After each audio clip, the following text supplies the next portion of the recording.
Today, the Biden administration announced government agencies will be conducting public health assessments in Ohio following the train derailment in East Palestine 2 weeks ago.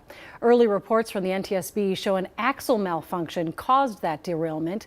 The disaster there has many questioning how our trains and railroads are inspected here in Minnesota. Our Morgan Wolf looked into it. What kind of noise does it make when it goes down?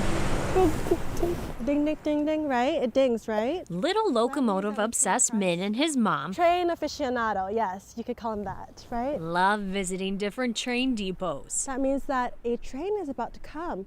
That means that we can't cross anymore. With those visits come talks around safety. Remember the big crash that happened with the trains? Yeah, and real people got hurt. Yeah. Minnesota has over 4,000 miles of railroad tracks.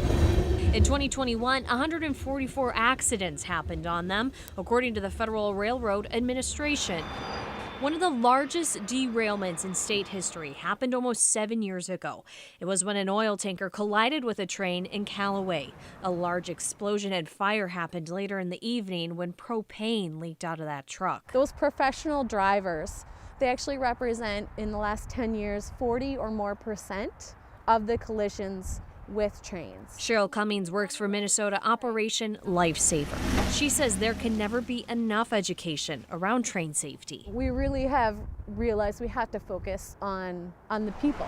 They traveled to schools, driver ed classes, and businesses to talk about awareness. As for the state, the Minnesota Department of Transportation has 6 rail safety inspectors. They look at the trains themselves and spaces they operate. This includes tracks, hazardous materials being transported, motive and power equipment signals, and train controls, also operating practices. I feel like awareness has been improving, and there's always room for more.